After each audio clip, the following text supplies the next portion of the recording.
Hello, my baby. Hello, my honey. Hello, my rectangle. Send me a kiss, why? Baby, my heart's on fire.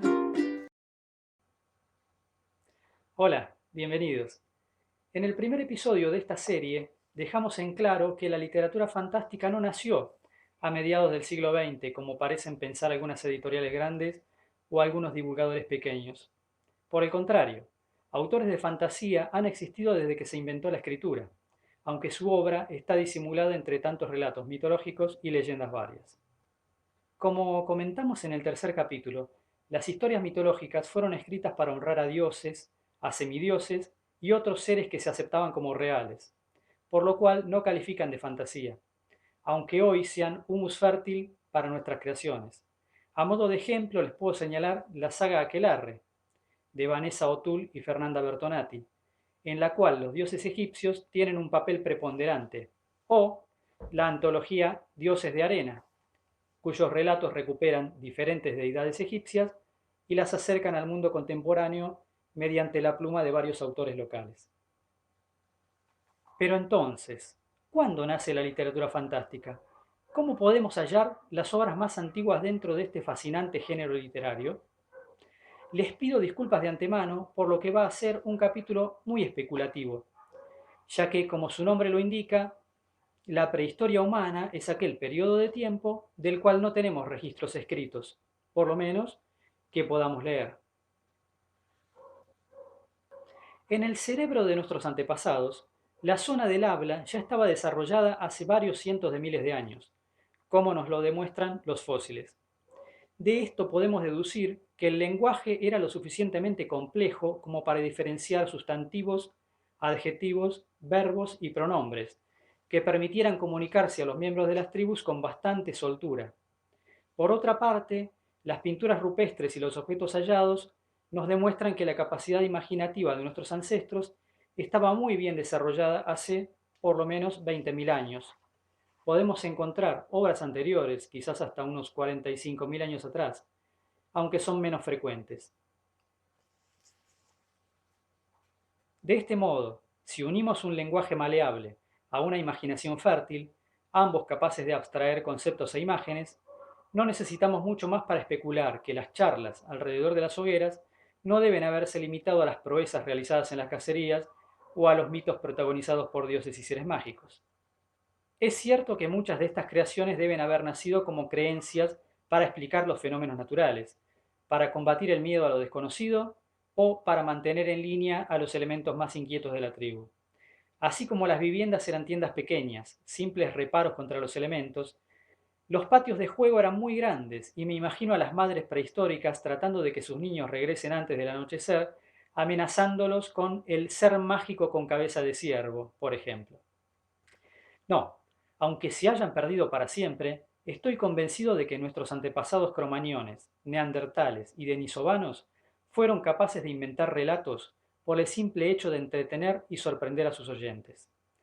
Relatos imaginarios con personajes imaginarios que vivieran aventuras imaginarias, solo para el deleite del resto de la tribu. Relatos que quizás se pasaron de generación en generación hasta perderse, o, en el mejor de los casos, integrarse al acervo literario de las primeras civilizaciones, junto a otras creaciones tan primitivas como los chistes de tontos, los chistes de suegras o los de carácter picaresco.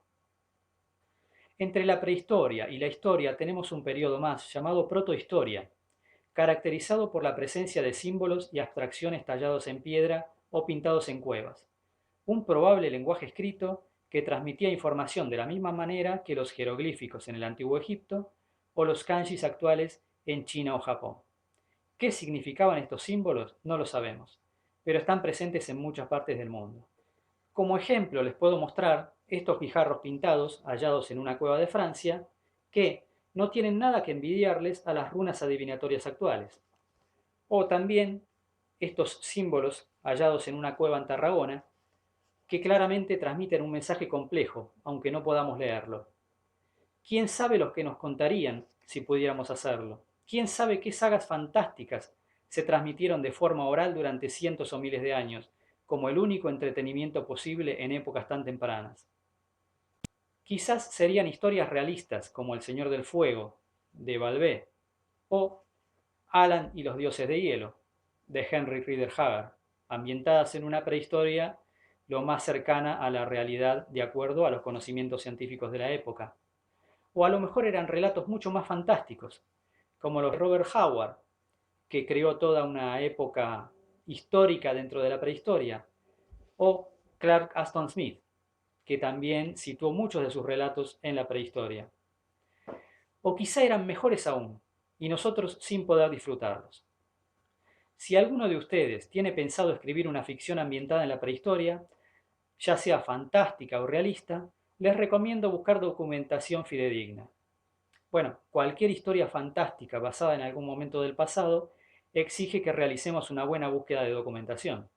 Décadas atrás era un trabajo que llevaba mucho tiempo, pero hoy la tenemos a un clic de distancia, y si queremos que nuestra obra resulte creíble, tratemos de que la vagancia no nos venza. Nosotros no tenemos ni a las criaturas animadas cuadro a cuadro de Ray Harryhausen, ni tampoco a Raquel Welch, que hicieron de la película 1.000.000 de años antes de Cristo un clásico absoluto pese a sus incongruencias. A nosotros no nos queda otra opción que ser creíbles. Ah, lo olvidaba. Les recomiendo la saga Aquelarre, que narra la historia de varios personajes adolescentes durante su paso por distintas escuelas de brujería y esoterismo, que, aunque cualquiera puede leerla y disfrutarla, no está dirigida a un público adolescente como ocurre en otros casos. Y además aparezco yo como personaje en el rol de presentador y divulgador. No salvo las papas, como se suele decir, pero le pongo un poco de sabor a alguna que otra escena del tomo 3. Gracias por haber llegado hasta aquí. Nos vemos en una próxima entrega de Una historia de la fantasía.